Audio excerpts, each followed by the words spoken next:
नमस्कार, विठ्ठल बोलेमध्ये स्वागत. मी विठ्ठल पाटील. सर्वप्रथम नूतन मराठी वर्षाच्या आपणा सर्वांना हार्दिक शुभेच्छा. राजकारणावर बोलावं तेवढं थोडं असाच प्रकार आहे.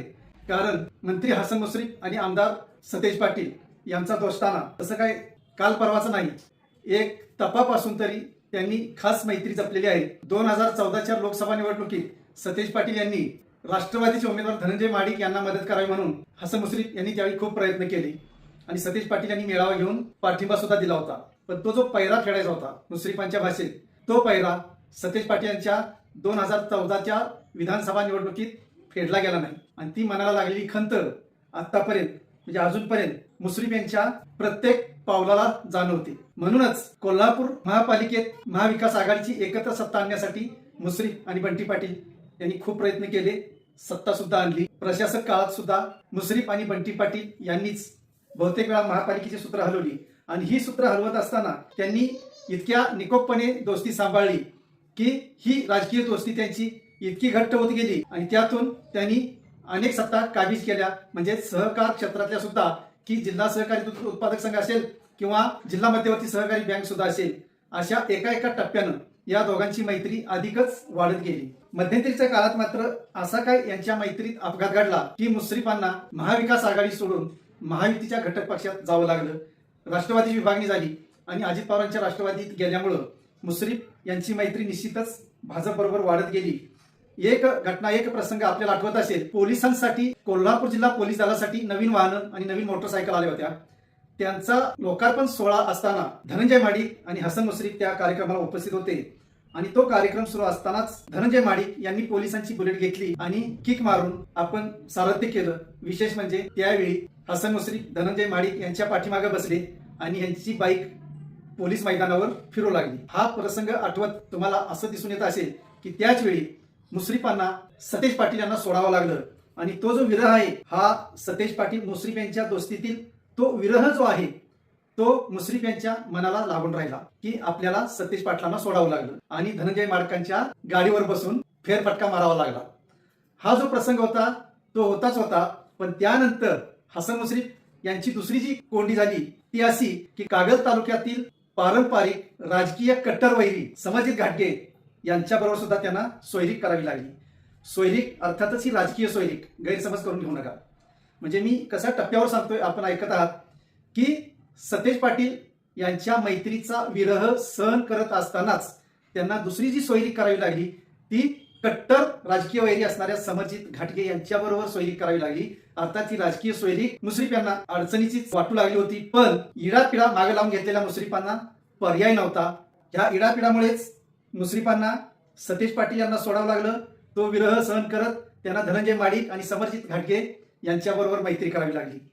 हे सर्व टप्पे आपण पार्श्वभूमी पाहिल्यानंतर आजचा खरा विषय येतो तो असा की आज सतेज पाटील यांना सुद्धा विरह सहन होत नसावा म्हणून ते पदोपदी संधी मिळेल त्या ठिकाणी मुश्रीफांना जवळ घेण्यासाठी प्रयत्न करतायत. पहिला प्रयत्न होता तो अर्थातच कोल्हापूर महापालिकेच्या निवडणुकीनंतर सत्ता स्थापन करण्यासंबंधित. सर्वाधिक जागा काँग्रेसनं मिळवल्या आणि सत्ता स्थापन करण्यासाठी अवघ्या 4-5 सदस्यांची गरज असताना सतेज पाटील सत्तेपासून दूर राहताय का काय अशी परिस्थिती होती. अर्थात दूर राहिले सुद्धा, पण त्यावेळी सुद्धा त्यांनी असा स्फोट केला होता की अजित पवारांची राष्ट्रवादी आमच्याबरोबर येणार आणि आम्ही महापालिकेत सत्ता स्थापन करणार, म्हणजेच मुश्रीफ आणि मी एकत्र येऊन महापालिकेत सत्ता स्थापन करणार. त्यांचा तो डाव त्यांच्याच अंगलट आला असं म्हणू. सतेज पाटलांचा हा डाव यशस्वी झाला नाही आणि अखेर तिथं महायुतीचीच सत्ता आली. भारतीय जनता पार्टीचा महापौर झाला. दुसरी काल परवाचीच घटना म्हणजे जिल्हा परिषदेच्या अध्यक्षपदाची निवडणूक. जिल्हा परिषदेत महायुतीच्या घटक पक्षांपैकी सर्वाधिक जागा अजित पवारांच्या राष्ट्रवादीला म्हणजेच मुश्रीफ यांच्या गटाला मिळाल्या. मुश्रीफांनी जीव तोडून प्रचार केला. आपल्या मतदारसंघाबरोबरच राधानगरी, शाहूवाडी, पन्हाळा या मतदारसंघात सुद्धा त्यांनी घुसखोरी केली आणि राष्ट्रवादीच्या सर्वाधिक जागा निवडून आणल्या. जो नियम महापालिकेत महापौर निवडीसाठी होता तोच जिल्हा परिषदेत असावा आणि जिल्हा परिषदेत आपला अध्यक्ष व्हावा ही नैसर्गिक इच्छा मुश्रीफ यांची होती. पण भारतीय जनता पार्टीच्या नेत्यांनी, विशेषतः मंत्री चंद्रकांत पाटील यांनी जिल्हा परिषदेचा अध्यक्ष भारतीय जनता पार्टीचाच व्हावा असं ठामपणे सांगितलं आणि त्या ठिकाणी मुश्रीफ कामगार, कारण कागल नगर परिषद, कागल पंचायत समिती या ठिकाणी महायुतीची सत्ता आली होती. पण त्या ठिकाणी जे मुख्य पद होतं ते मात्र समरजित घाटगेंच्या गटाला गेलं आणि मुश्रीफ कोरडेच राहिले. तोच प्रकार कोल्हापूर महापालिकेत घडला. कोल्हापूर महापालिकेत सुद्धा राष्ट्रवादी अजित पवार गटाला एकही पद मिळालं नाही, म्हणजेच एकही सभापती पद मिळालं नाही. तेव्हा मुश्रीफ निश्चितच गांगारले होते की आपल्या बाबत हे चाललंय काय म्हणून. पण योगायोगानं विनय कोरेंनी शेवटच्या टप्प्यात साथ दिली आणि भारतीय जनता पार्टीऐवजी अजित पवारांच्या राष्ट्रवादीचा म्हणजे मुश्रीफांचा अध्यक्ष विराजमान झाला.